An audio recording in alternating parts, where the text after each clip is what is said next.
আমরা এই লেসনে দেখব যে থিম ফরেস্ট ডট নেটে কীভাবে সাইন আপ করতে হয়। অর্থাৎ আপনি একজন ডিজাইনার হিসাবে ওয়েব টেমপ্লেট বিক্রির জন্য যে সাইন আপ করা সেটি কীভাবে করতে হয়। তো আমরা উপরেই দেখতে পাচ্ছি সাইন আপ নামে একটি লিঙ্ক, আমরা সাইন আপ বাটনে ক্লিক করব অথবা ক্রিয়েট ফ্রি অ্যাকাউন্ট এখানে ক্লিক করলেও হবে। তো ফলে আমাদের সামনে একটি পেজ আসবে বা ফর্ম আসবে, সেখানে আমাদের এই ফর্মটি যথাযথভাবে ফিল আপ করতে হবে। তো আমরা যথাযথভাবে first name, sure name, email এবং রিটাইপ ইমেল, ইউজার নেম দেওয়ার ক্ষেত্রে লক্ষ্য রাখবেন, অনেক সময় অল্প দু একটি অক্ষর দিয়ে দিলে তারা অ্যাকসেপ্ট করতে চায় না, একটু বড় ইউজার নেম চায়। এবং password, retype password, I would like to receive এনভার্ট মেইল, এটি টেক চিহ্ন দিয়ে টার্মস অ্যান্ড কন্ডিশন, এবং I agree to be bound to this terms and condition, আমরা এটি টিক চিহ্ন দিয়ে দিব। এবং এখানে টাইপ দি টু ওয়ার্ডস।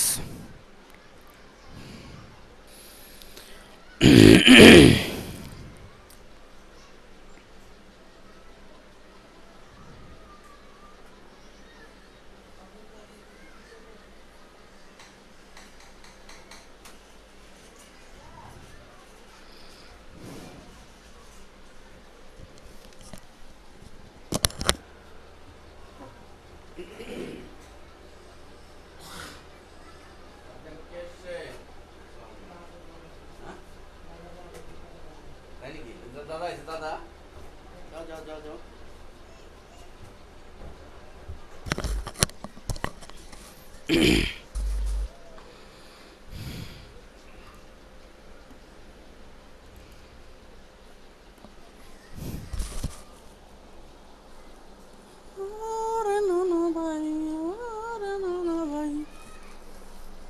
আল্লাহ আল্লাহ আল্লাহ আস্তাগফিরুল্লাহ।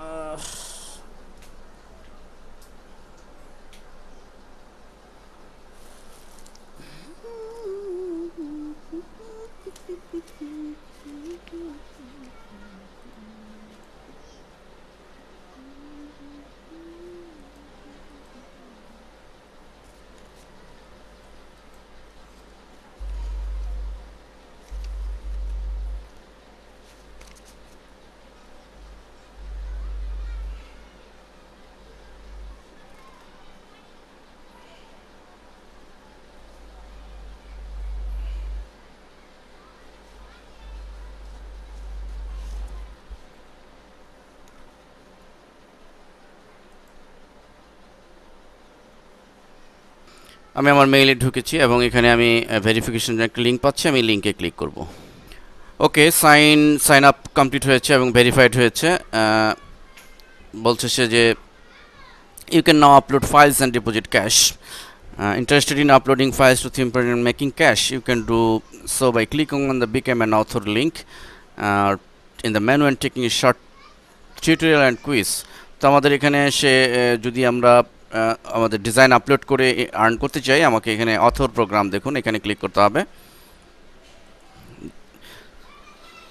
তো এখানে এসে আমরা মোটামুটি একটা বড় পুরো গাইডলাইন পাবো যে what you need to know to become an author. আমি পূর্বে বলেছি যে এখানে আপনাকে ডিজাইন টেমপ্লেট জমা দিয়ে আর্ন করার জন্য আপনাকে মার্কেট প্লেসের নিয়মকানুন সম্পর্কে আপনাকে অবগত হতে হবে। তো এই কারণে আমার অ্যাডভাইস যে পুরো নিয়মকানুনগুলো সেকশন 1 থেকে শুরু করে সবগুলো যদি আপনি একটু ভালো করে পড়ে নেন তাহলে বুঝতে সুবিধা হবে।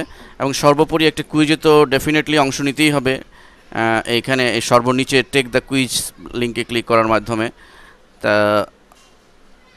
তো আমি আপনাদেরকে পরবর্তী লেসনে এই কুইজে কিভাবে ক্লিক করে আপনি পার্টিসিপেট করবেন সেটি আমি দেখাবো।